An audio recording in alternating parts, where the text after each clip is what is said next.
Менде эгер эми болсо вактым жетишпей калса кичине кошуп койсоңуздар, себеби менде суроо деле жок. У меня только вот сунуш бар да, кантип оңдосо болошунун бардыгы. Мен 10 секундтан ашык кошо албайм. Эгер сунушуңуз болсо, процедурный ортого чыгып айтып. Процедурный кылып эле эме кылайын. Азыр сиз тияктан айтып бер, эметип.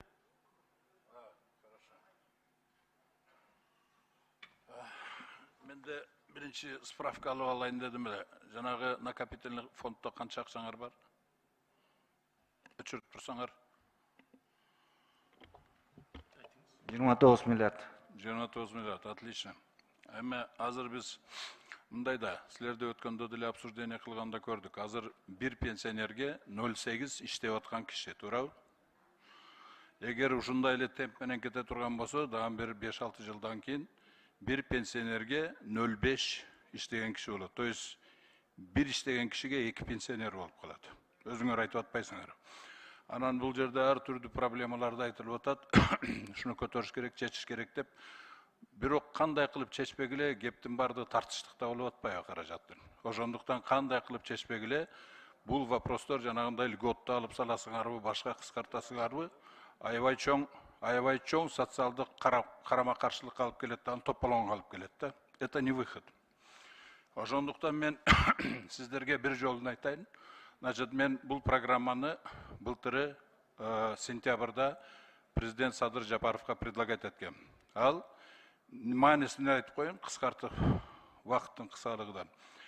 5 жылдын ичинде Кыргызстандын элини толугу менен жакырчылыктан чыгарса болот. Ошол программа боюнча. Ал эми ошол эле 5 жылдын ичинде Кыргызстандын экономикасынын өнүгүүсүнү ылдамдуу түрдөгү жолго салып койсо болот да. То есть бул социалдык, экономикалык эмелер бири менен бири байланыштыкта.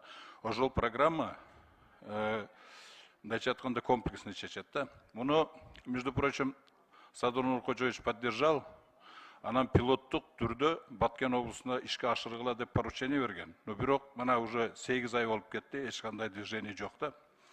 Ошондуктан мен бул нерсени сизге, Эдил Жолдубаевич, мен сизге предлагать этким келет да. Вот бул жерде жана Аманкан Батырбекович предложение берди, социальный банк ачкыла деп. Эгерде 29 миллиард сомду ошол социальный фондго и социальный банк ачып 10 секунд кошуп бергиле. Так.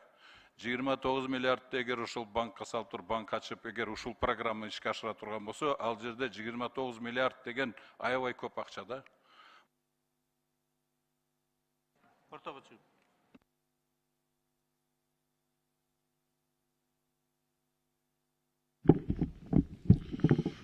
Вот. Ошого ушуну эгер Эдил Жолдубаевич, сиз вакытта алып келсеңиз, я вас знаю как креативного человека, я думаю, вас это очень заинтересует. Анан бул жанагы, бул жерде мен айтканым фантастикадай көрүлүп атса керек, бул фантастика эмес, расчеттору менен бүт бардыгы бар да. Ошондуктан келсеңиз мен, анан кийин булдай нерсени мен дүйнө жүзүгө моотуп айтып аткан мен эки башым жок, бир эле башым бар. Ошондуктан бул реальный нерсе да. Единственное, сиз келип туруп эгер макул болсоңуз, сүйлөшүп мен сизге түшүндүрүп берейин. Ушуну менен ишке ашырсак, биздин социалдык проблемабыз толугу менен бирдей чечилет бардыгы. Айлык маянада, пособияларда, пенсиялардагы, жана минималдык жанагы эмелер бүт бардыгы бирдей чечилет да. Ошондуктан мен сизден я предлагаю көпкө эме кылбай, тем более что бул программа президент менен колдонгон нерсе, просто манандай политический воля болуп туруп ушуну ишке ашырганга болбой атат да. Качан келесиз, Эдил Жолдубаевич? Качан келесиз? В ближайшее время. Султанбай Абдрашитович, бизге жогорку кеңештин имаратында бизге да өзүнчө зал ачып бериптирсиздер. Биз буюрса ошол жерден жолугабыз, биз буюрса жума сайын эле келип турабыз. Эмки жумада жолугалык биз. Жок, андай процедурага аралаштырбай эле в частном порядке эртең келе аласызбы? Же суббота? Я готов с вами встретиться. Ишемби күнү жолугалык. Бүгүн? Ишемби. Ишемби, жарайт. Саат канчада? 11-де. Отлично. Я буду ждать у себя. 311 кабинет у меня. Рахмат чоң. Рахмат.